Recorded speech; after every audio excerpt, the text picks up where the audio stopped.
Friends, I am Salman sir from jetway coaching classes. ये unit digit इकाई अंक chapter का सेकंड वीडियो है।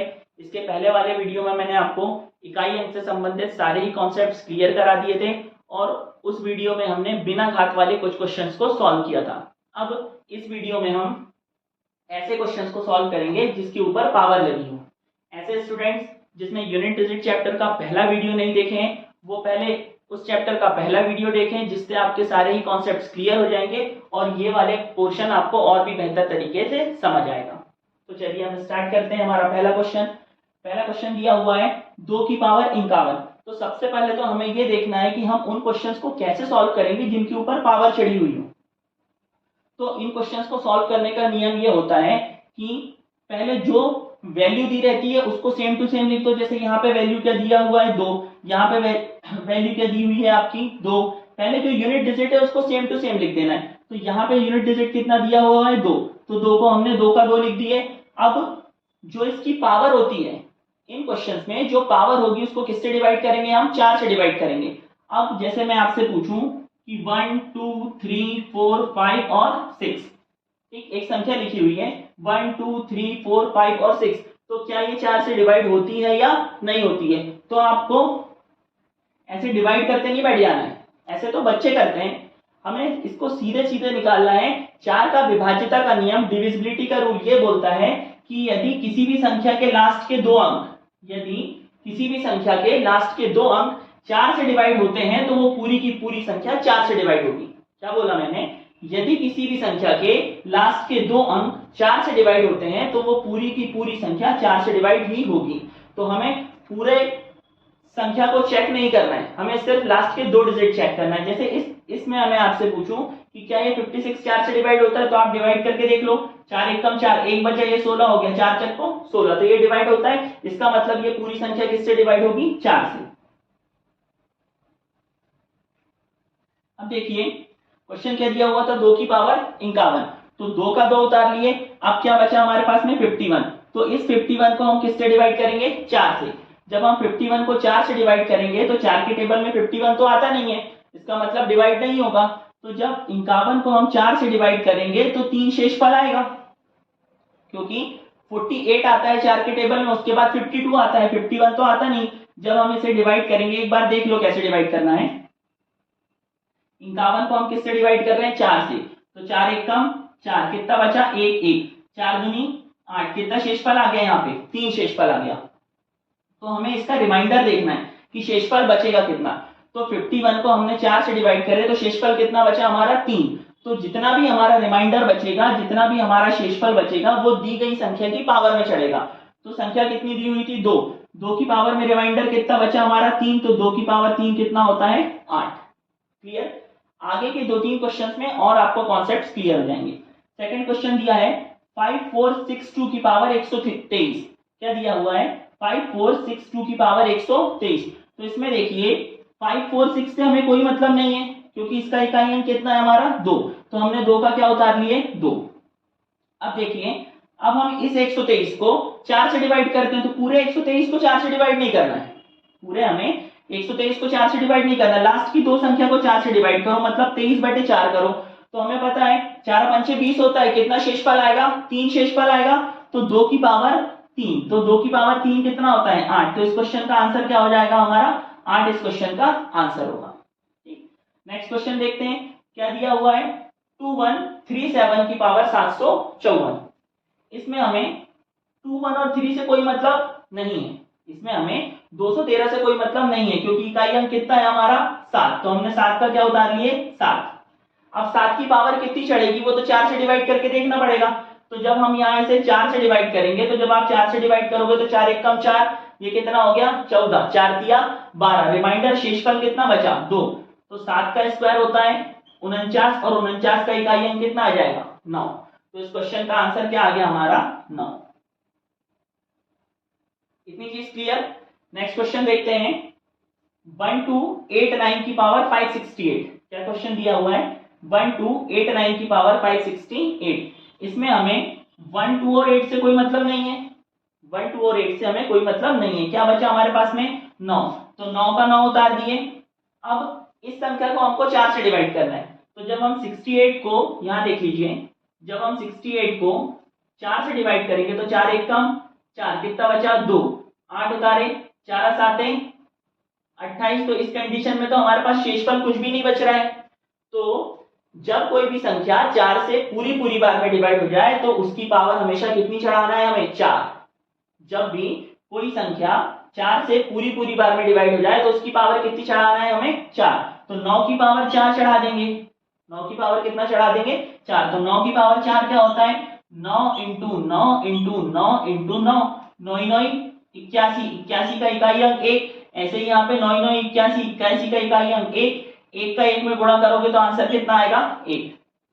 वैसे तो इस क्वेश्चन का यूनिट डिजिट 9 था ना, इसके पहले वाले वीडियो में मैंने आपको बताया हूं कि 9 की घात सम हो या फिर विषम हो। जैसे 9 की पावर 1 9 होता है, 9 का स्क्वायर कितना होता है, 81। तो जब भी 9 की पावर सम संख्या होती है, तो यहाँ देखिए 128 से कोई मतलब नहीं था, क्या बचा 9। 9 की जो पावर है वो सम संख्या होती है, तो जब भी 9 की पावर सम संख्या होती है तो हमें हमेशा इकाई अंक कितना मिलता है, 1। तो ये पूरे कैलकुलेशन से बच जाएंगे, अगर हम उस मेथड का यूज करेंगे हम डायरेक्ट निकाल सकते हैं।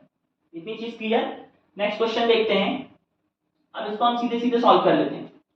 क्या क्वेश्चन दिया है, 7339 की पावर कितनी दी हुई है, 1256।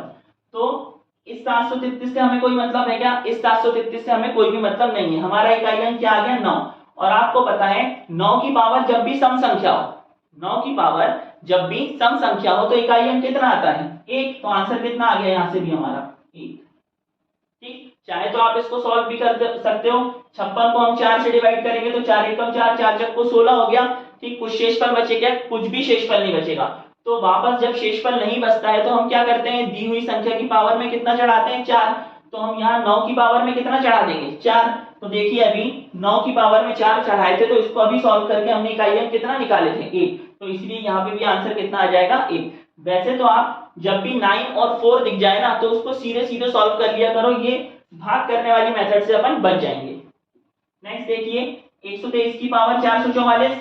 तो इस 12 से हमें कोई मतलब है क्या, इस 12 से हमें कोई भी मतलब नहीं है। अब क्या बचा हमारे पास में क्वेश्चन, 3 की पावर 444। तो 3 का 3 उतार दिए, क्या बचा 444। 444 को जब अपन 4 से भाग देंगे तो लास्ट के 2 डिजिट में भाग देंगे। जब लास्ट के 2 डिजिट में भाग देंगे तो 4 एक कम 4, 4 एक कम 4, कुछ शेषफल बचेगा क्या, कुछ भी शेषफल, कुछ भी रिमाइंडर नहीं बचेगा। और मैंने अभी आपको बताया जब कुछ भी रिमाइंडर ना बचे तो पावर कितनी चढ़ेगी, 4। तो 3 की पावर 4, 3 की पावर 4 81 होता है, तो 81 का इकाई अंक क्या आ जाएगा, 1। तो एक हमारे इस क्वेश्चन का आंसर होगा। देखिए नेक्स्ट क्वेश्चन क्या दिया हुआ है हमें, 2 की पावर 3, 3 की पावर 4, 3 की पावर 4, 4 की पावर 5, 4 की पावर 5, 5 की पावर 6, 5 की पावर 6, 6 की पावर 7। ऐसे क्वेश्चन कहां तक गया हुआ है, 8 की पावर 9, 9 की पावर 10। ये क्वेश्चन देखने में भले आपको कठिन लग रहा होगा, लेकिन इसका सॉल्यूशन एकदम जीरो है। हम देखते से बता सकते हैं, बिन पेन चलाए आंसर दे सकते हैं कि इसका इकाई अंक कितना आएगा, 0।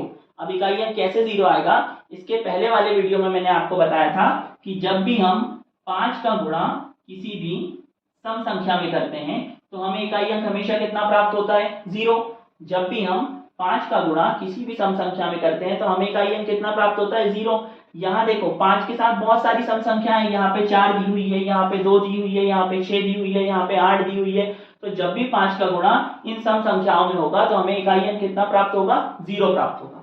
दिया हुआ है हमें संख्या 30 की पावर 29 28 का सबसे दायां गैर शून्यवा अंक नॉन जीरो डिजिट बताना है। जिसके ऑप्शन दिए हुए हैं 1, 3, 7 और 9। सबसे पहले तो हम ये देखते हैं कि क्वेश्चन क्या दिया हुआ है, 30 की पावर 29 28। क्वेश्चन क्या दिया हुआ है हमें, 30 की पावर 29 28। अब हमें ये तो पता है कि 30 में इकाई अंक कितना है, 0। और 0 की पावर कितनी भी चढ़ा दी जाए यूनिट डिजिट इकाई अंक हमेशा कितना मिलेगा, 0 ही मिलेगा। और क्वेश्चन में क्लियर मेंशन किया हुआ है कि गैर शून्यवा अंक चाहिए, मतलब ऐसा अंक चाहिए जो 0 ना हो। तो इस 30 को हम 10 इंटू 3 में तोड़ सकते हैं। इस 30 को किस में तोड़ सकते हैं हम, 10 इंटू 3 में तोड़ सकते हैं। अब यहाँ पे 30 की होल पावर 29 28 है, इसका मतलब हम इसको ऐसे लिख सकते हैं 10 की पावर 29 28 इंटू 3 की पावर 29 28। ऐसे हम लिख सकते हैं। क्या किया हमने, 30 को 10 इंटू 3 में तोड़ लिए और 30 की होल पावर 29 28 लगी हुई थी, इसलिए 10 की पावर भी 29 28 लगा दिए और 3 की पावर भी 29 28 लगा दिए। अब अगर हम इस पूरे पोर्शन को सॉल्व करें, 10 वाले अगर हम पोर्शन को सॉल्व करेंगे तो 0 की पावर कितनी भी हो, इकाई अंक कितना मिलेगा, 0। और क्वेश्चन में बोला है कि हमें 0 नहीं चाहिए, तो अब हमारे पास पोर्शन कौन सा बचता है, 3 की पावर 29 28। क्या बचा अब हमारे पास, 3 की पावर 29 28। तो जैसा कि हम जानते हैं कि किसी भी घात वाली संख्या का जब भी हम इकाई अंक निकालते हैं तो उसकी जो घात लगी हुई होती है उसको किससे भाग देते हैं, 4 से भाग देते हैं। तो यहाँ पे कितना लगा हुआ है, 29 28, इसको अगर हम 4 से भाग दें तो 4 का विभाज्यता का नियम ये है, यदि कोई लास्ट के 2 डिजिट 4 से कैंसिल हो जाए तो पूरी संख्या 4 से कैंसिल होगी। तो 4 से इसको कैंसिल करते हैं, 4 7 28, पूरी बार में कैंसिल हो गया, मतलब कुछ भी शेषफल, कुछ भी रिमाइंडर नहीं बचा। और जब कुछ शेषफल, जब कुछ रिमाइंडर नहीं बचता है तो उस कंडीशन में क्या करते हैं हम, जो भी संख्या दी रहती है उसकी पावर कितनी चढ़ाई जाती है, 4। तो संख्या क्या थी हमारे पास में, 3 की पावर कितनी चढ़ा दी गई, 4। तो 3 की पावर 4 की अगर हम बात करें, 3 इंटू 3 इंटू 3 इंटू 3, यही है 3 की पावर 4। इसका इकाई अंक देखो, 3 त्रिक 9, 9 3 27, 27 3 81, और 81 में इकाई अंक क्या आ गया, 1। और यही हमारे क्वेश्चन का आंसर है। क्वेश्चन क्या दिया हुआ है हमको, 5 की पावर 3 इंटू 2 की पावर 1001 का 1000वां स्थान, 1000th पोजीशन का अंक बताना है। ऑप्शन दिए हुए हैं 2 4 0 और 8।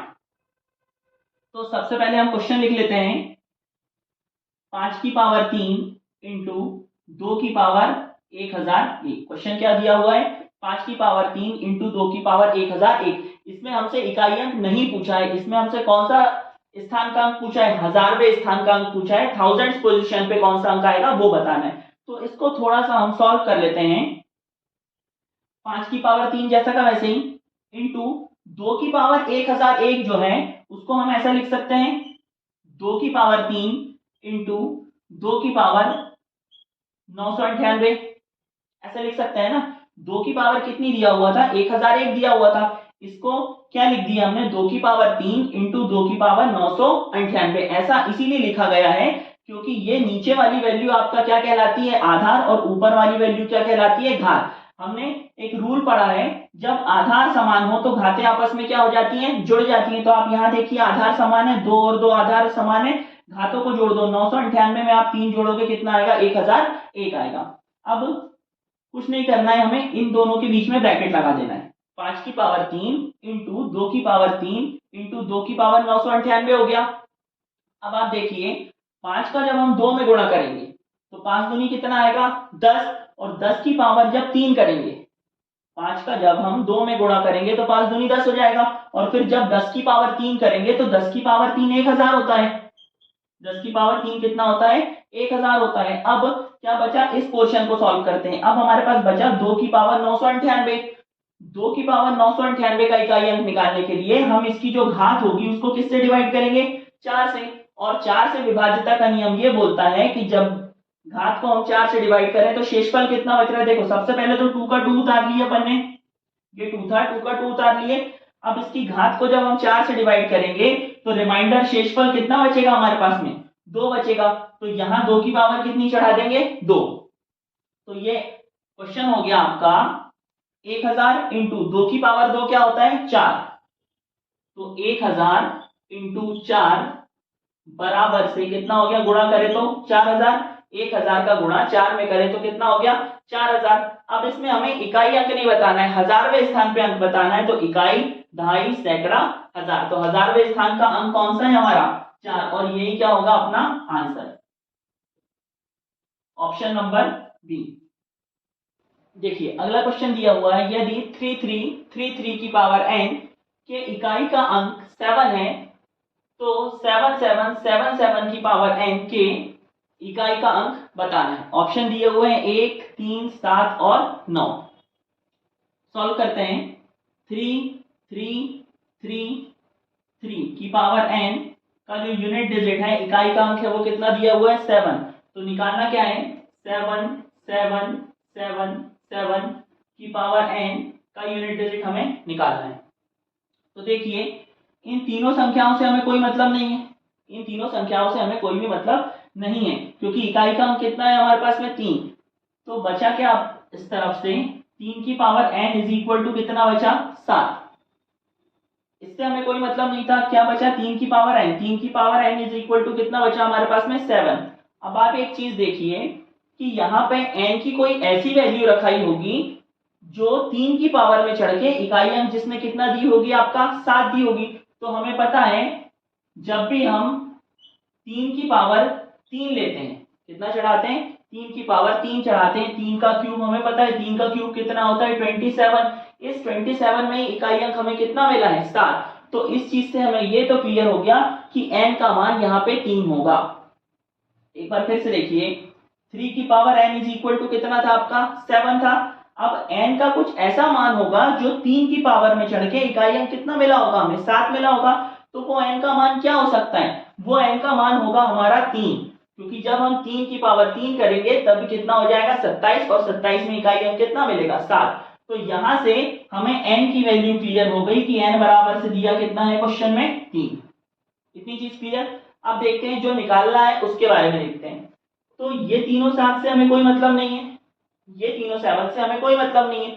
बचा क्या हमारे पास में 7 की पावर n, क्योंकि इसका यूनिट डिजिट कितना है 7, तो 7 की पावर n ये बचा और n का मान रख दो। n बराबर से कितना लेकर आए हैं अभी हमने, n की वैल्यू कितनी रखे हैं 3, तो ये हो गया 7 की पावर 3। और जब भी हम 7 की पावर 3 करेंगे तो इकाई अंक हमेशा कितना मिलेगा हमें 3, और यही हमारे क्वेश्चन का आंसर होगा। दिया हुआ है यदि 433 इंटू 456 इंटू 43n का इकाई अंक n+2 है तो n का मान बताना है। ठीक, ऑप्शन दिए हुए हैं 1, 6, 3 और 8। क्या क्वेश्चन दिया हुआ है 433 इंटू 456 इंटू 43n का जो यूनिट डिजिट है इकाई अंक है वो क्या आना चाहिए n+2 का इकाई अंक कितना दिया हुआ है आपको n+2 दिया हुआ है। अब देखिए पहले इसके इकाई अंकों का गुणा करते हैं। तो इस 43 से हमें कोई मतलब नहीं है क्योंकि इसका इकाई अंक कितना है 3। इस 45 से हमें कोई मतलब नहीं है क्योंकि इसका इकाई अंक 6 है। इस 43 से हमें कोई मतलब नहीं है, इकाई अंक कितना है n, तो इसका आपस में गुणा कर दो। 3 का गुणा 6 में करेंगे तो 3 6 कितना हो गया 18। तो 18 में 1 से हमें कोई मतलब नहीं, इकाई अंक क्या आया 8। तो 18 का इकाई अंक क्या ले लेते हैं हम 8। 8 का गुणा n में करेंगे तो 8 इंटू n बराबर से आना कितना चाहिए n+2। इतनी चीज क्लियर सभी को। अब हमें ऑप्शन की हेल्प से n का कुछ ऐसा मान रखना है जो लेफ्ट हैंड और राइट हैंड संतुष्ट हो जाए। तो अगर हम n की वैल्यू 1 रखते हैं तो ये हो गया 8 इंटू 1 बराबर से n का मान कितना रखे 1, 1+2 तो 8 1 कम 8 बराबर से 2 और 1 कितना हो गया 3। ठीक, तो यहां से तो 8 आ रहा है, यहां से तो 3 आ रहा है, इसका मतलब n का मान 1 नहीं हो सकता। n की सेकंड वैल्यू रखते हैं ऑप्शन के according 8 into option number B क्या दिया हुआ है 6 बराबर से 6+2 तो 8 6 48, 48 का इकाई अंक कितना आया 8 बराबर से 6 और 2 8। तो लेफ्ट हैंड साइड और राइट हैंड साइड एक दूसरे को संतुष्ट कर रहा है, सेटिस्फाइड कर रहा है, इसलिए हमारे क्वेश्चन का आंसर क्या होगा ऑप्शन नंबर बी 6।